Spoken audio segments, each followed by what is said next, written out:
Soy el padre Juan Carlos Ballesteros Celis, párroco de Santa María Rosa Mística, justamente una parroquia dedicada a ella, en el barrio Trigal del Norte, y también el asesor espiritual designado para este movimiento de Lazos de Amor Mariano en la ciudad de Cúcuta. Es un gusto para mí poder estar en esta mañana con ustedes, compartir este espacio de reflexión en esta primera de las 5 conferencias dedicadas a la Santísima Virgen María que vamos a tener a lo largo de este Congreso Mariano.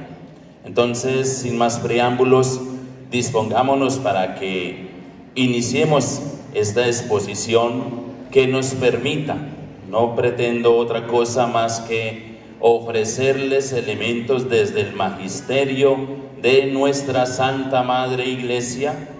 Voy a centrarme especialmente en aportes desde el Concilio Vaticano II, especialmente la Constitución Dogmática Lumen Gentium y el Catecismo de la Iglesia Católica, que nos ofrecen maravillosos aportes y luces que a veces se desconocen sobre el papel fundamental de la Santísima Virgen María en nuestra vida, entendiendo cuál es el culto que le debemos ofrecer a ella y que nunca debe menoscabar el culto que le debemos a Dios. Hay que comenzar siempre por aclarar: el culto de María se conoce como hiperdulía, es decir, es un culto de una veneración especial dedicada a ella, y el culto dirigido a Dios es un culto de latría, que es un culto de adoración. Y entonces, como lo decía San Luis María Griñón de Montfort, María es el medio más perfectísimo para nosotros llegar a Cristo Jesús. Ella es un instrumento, digámoslo así, la hermana mayor para todos nosotros, porque nos aventaja con creces en la santidad, en la pureza, en las virtudes de su persona, indicándonos cómo es que hay que disponer nuestra vida para nosotros permanecer en Dios y estar unidos al corazón de Dios. El tema que vamos a desarrollar, ya lo habían anunciado, María en el designio de Dios. El título ya indica cómo entender el papel de la Santísima Virgen María desde el plan original de Dios, el plan de la salvación concebida por Dios para el género humano. Pero antes de adentrarnos en esa reflexión, quiero tomar unas palabras de San Bernardo, que decía: nunca me siento tan contento ni temeroso como cuando debo hablar de la gloria de la Virgen María.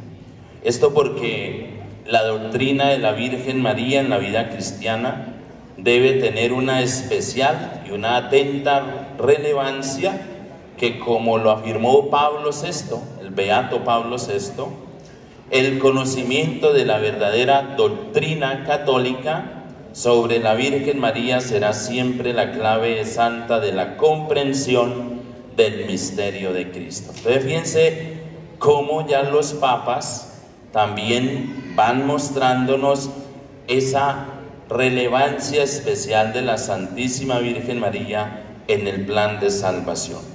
Hay un principio orientador, ya lo intentaba manifestar cuando les hablaba del culto que se debe a la Santísima Virgen y que no debe menoscabar el culto dirigido a Dios. ¿Cómo es que se llama el culto dirigido a María? ¿Cómo es?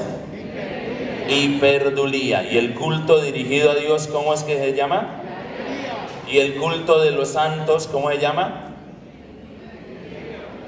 Los corche. Dulía. Quiere decir entonces que la Santísima Virgen está entre esa relevancia especial de los santos y Dios, y por eso tiene un carácter especial. A los santos el culto se les denomina dulía, a la Santísima Virgen hiperdulía, y a Dios latría. Esas son palabras técnicas que se utilizan dentro de la reflexión teológica y que vale la pena pues recordar. El Catecismo de la Iglesia Católica, numeral 487, nos dice al respecto: lo que la fe católica cree acerca de María se funda en lo que cree acerca de Cristo, pero lo que enseña sobre María ilumina a su vez la fe en Cristo Jesús. Entonces, por eso, a Cristo por María, a Cristo por María. Tengamos eso bien claro y así nosotros no terminamos cometiendo herejías, quizás exaltando más allá de lo debido a la Santísima Virgen, y que para nada le agradaría, sino que le disgustaría a ella, porque a veces se tiene la pretensión de exaltarla tanto que termina menoscabando el lugar que corresponde a Dios, ¿cierto? Entonces hay que guardar las debidas alternancias y equilibrios en ese sentido. Por eso a veces nuestros hermanos protestantes nos acusan a veces de herejes, y en ciertas ocasiones hasta con razón, por el desconocimiento del magisterio de la Iglesia. ¿Entendido? Veamos un primer punto. Para poder nosotros entender este papel de la Santísima Virgen María en el designio de Dios, necesariamente hay que remontarnos al momento concreto del pecado original. Saben ustedes en la narración de Génesis 3 que allí Adán y Eva rompen la alianza que Dios había pactado con ellos. ¿Cuál era la alianza? De todos los árboles del jardín pueden comer, excepto del árbol del conocimiento del bien y del mal. Y saben, conocen el relato, que la serpiente se presenta ¿a quién? A la mujer, y le arma todo un entramado, así como hace el diablo con nosotros, y terminó ella y su marido, que se llamaba ¿cómo? Adán, desobedeciendo y rompiendo la alianza de obediencia que Dios había pactado con ellos. ¿Qué trajo eso como consecuencia? La introducción del pecado en la obra santa y perfecta de Dios. ¿Cuál fue entonces la detonación que hubo? La expulsión del paraíso. Y yo quiero que aquí tengamos algo bien claro.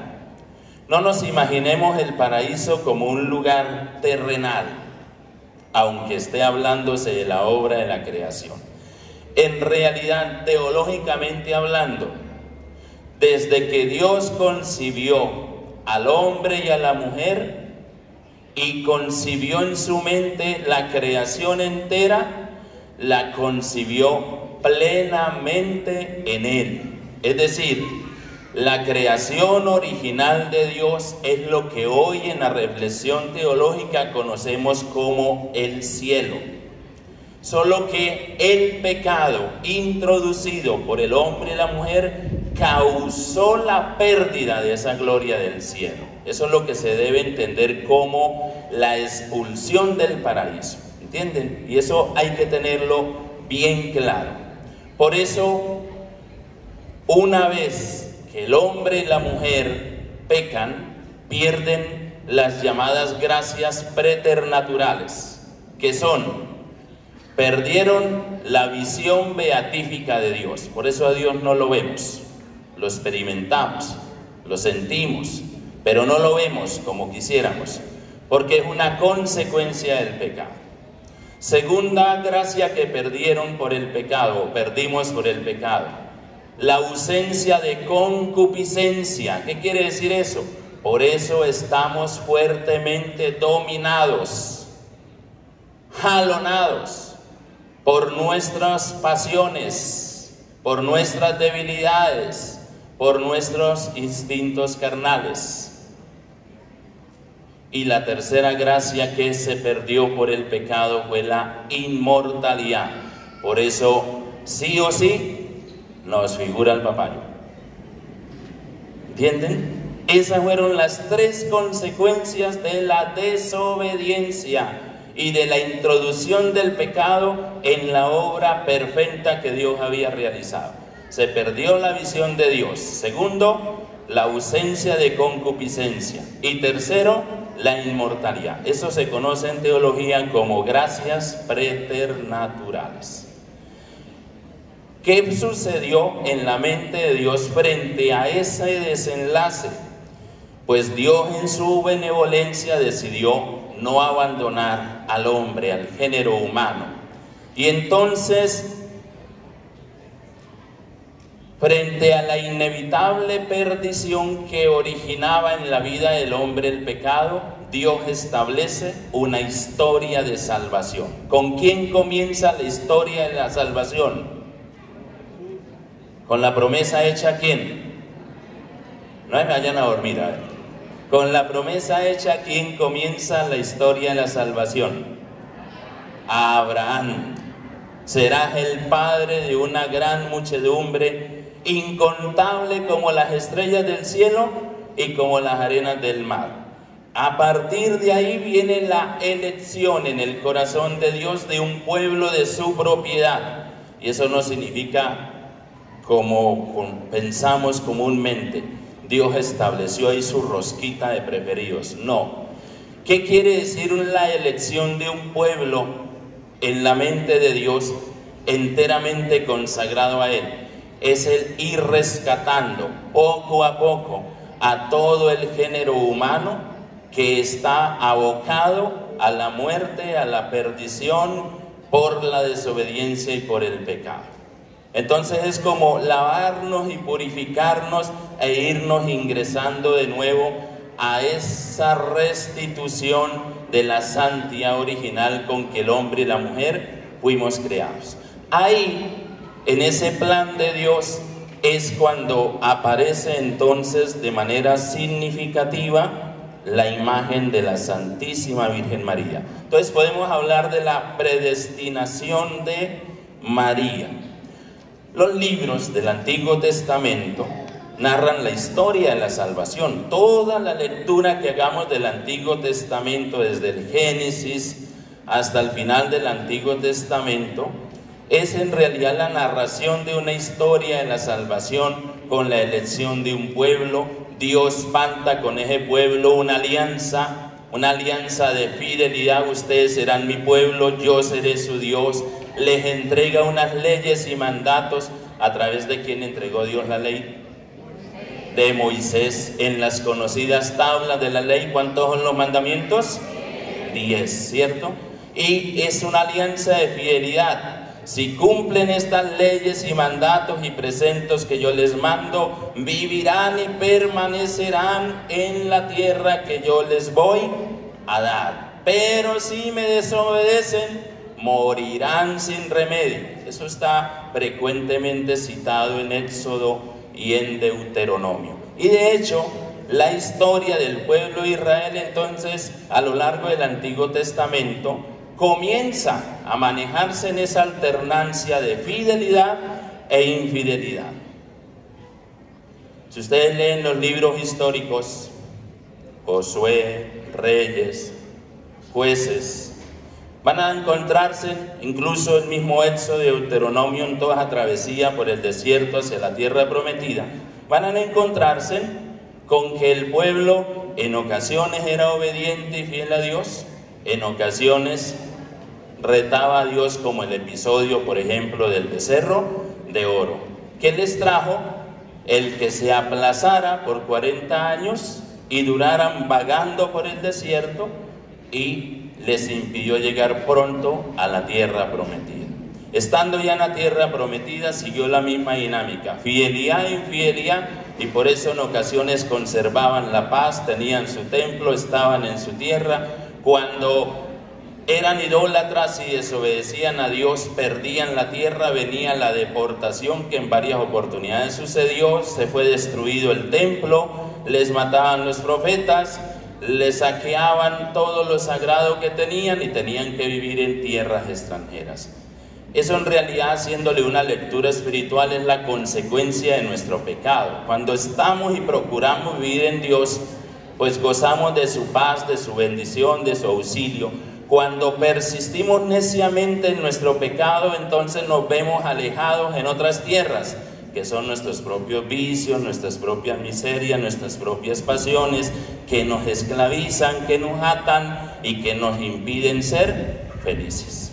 ¿Entendido? Mire, es la misma dinámica que se sigue repitiendo a lo largo de toda la historia de la humanidad. Y en medio de toda esa situación, pues aparece algo interesante. Nos enseña el Catecismo de la Iglesia Católica que la misión de María fue preparada por la misión de algunas santas mujeres en el Antiguo Testamento. Al principio está Eva, que a pesar de su desobediencia, sin embargo, recibió la promesa de una descendencia que será vencedora del maligno, Génesis 3:15, y además de ser la madre de todos los vivientes, Génesis 3:20. En virtud de esa promesa, como hoy lo escuchamos en la primera lectura de la Eucaristía, que vamos a tener ahora enseguida, Sara recibe la promesa de tener un hijo, ya cuando todas las ilusiones estaban perdidas, ¿no? En su vejez, Génesis 18 y Génesis 21. Contra toda expectativa humana, Dios escoge lo que era tenido por impotente y débil, 1 Corintios 1:27, para mostrar la fidelidad a su promesa. Entonces, Ana, la mamá de Samuel, 1 Samuel capítulo 1, Débora, Ruth, Judith, Esther y muchas otras mujeres en las que Dios obró grandes maravillas. María viene a sobresalir entre los humildes y los pobres del Señor, que esperan de Él con confianza la salvación y la acogen. En ella, que es la excelsa hija de Sión, después de una larga espera de la promesa, se cumple el plazo y se inaugura el nuevo plan de la salvación. Así que Dios, en su infinita misericordia, quiso que precediera a la encarnación de su Hijo la aceptación de la madre predestinada. No fue una imposición. Por eso en Lucas 1 vamos a encontrarnos, Dios envió a su ángel. ¿Cómo llamaba al ángel? Gabrielito, ¿cierto? Y le dice: concebirás y darás a luz un hijo y le pondrás por nombre Jesús.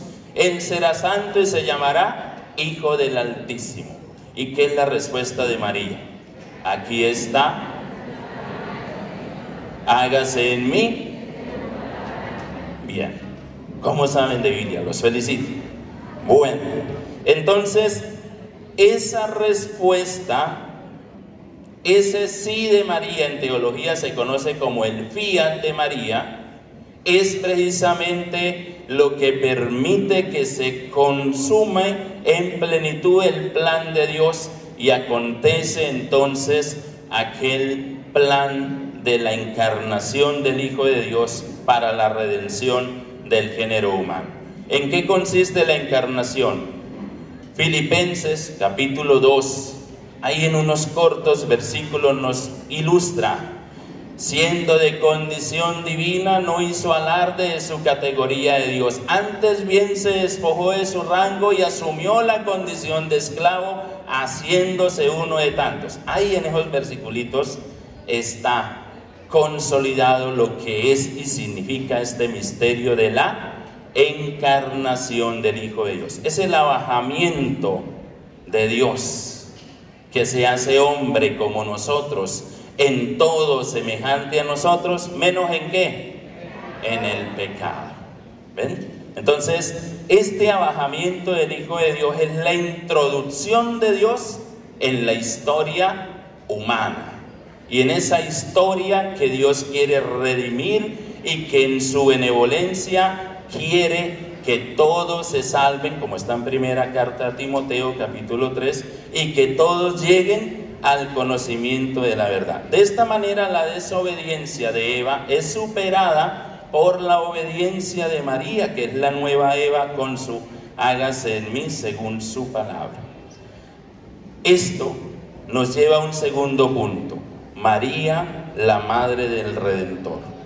Por eso Dios, infinitamente sabio, misericordioso, lleva a cabo la redención del mundo, y como está en Gálatas capítulo 4, versículos 4 al 5, Llegada la plenitud de los tiempos, envió Dios a su Hijo, nacido de mujer, para que recibiéramos la adopción de hijos.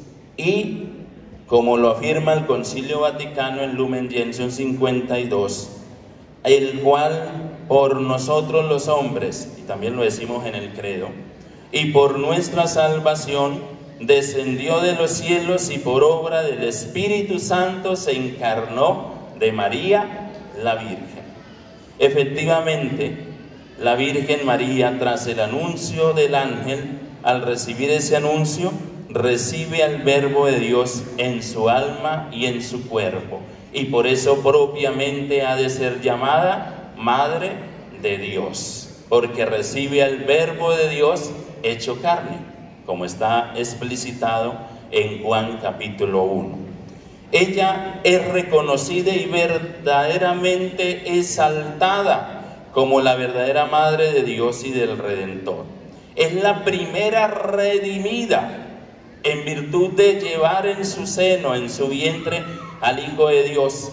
Entonces es redimida de modo eminente en previsión de los méritos de su Hijo y unida a Él con un vínculo estrecho y especial.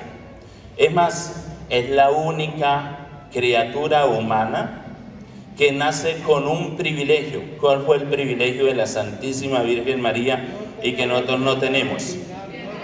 Fue concebida sin pecado original. Fue la única criatura que nació preservada del pecado original. ¿Y qué es el pecado original? El pecado de nuestros primeros padres, Adán y Eva. Todos nosotros cuando nacemos venimos ya con esa situación de pecado incrustada en nuestra humanidad. María no. Dios, por singular gracia, le concede el privilegio de ser preservada inmune del pecado original. Y por eso a ella se le reconoce como la Inmaculada, cuya fiesta celebramos ¿cuándo? El 8 de diciembre. Dogma proclamado en 1854 por el Papa Pío IX, cuando afirma: por singular privilegio de Dios, María fue preservada de toda mancha de pecado original. Ahí está el dogma de la Inmaculada Concepción. Pura y santa vivió durante su vida. Por eso se dice que María es siempre virgen. Virgen antes del parto, durante el parto y después del parto. Un dogma proclamado por allá hacia el siglo XV. Y finalmente, al llegar su término de su vida en este mundo, fue asunta al cielo en cuerpo y alma, que fue el último dogma mariano que se proclamó en 1950 por el Papa Pío XII, ¿no? Entonces, fíjense cómo la Iglesia ha ido proponiéndonos todas estas verdades de fe para iluminarnos en la excelsitud que tiene la Madre del Cielo. Todo esto como consecuencia de su unión perfecta con Dios, la depositaria del Espíritu, la Madre del Hijo de Dios, la elegida del Padre. Una estrecha vinculación de la Santísima Trinidad.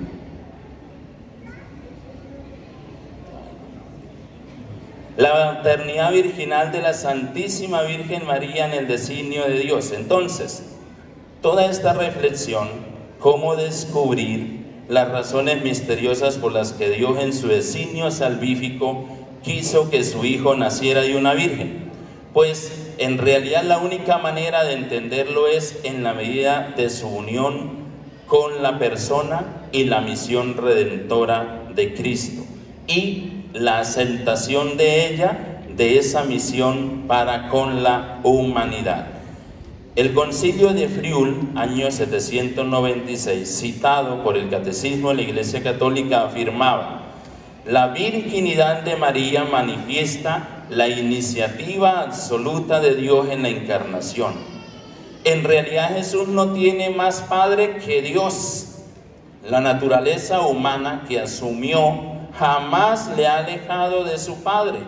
uno y Él mismo es el Hijo de Dios y del hombre. Por eso dice Jesús que es verdadero Dios y verdadero hombre. Por naturaleza Hijo del Padre según la divinidad y por naturaleza Hijo de la Madre según la humanidad. ¿Quién es la Madre?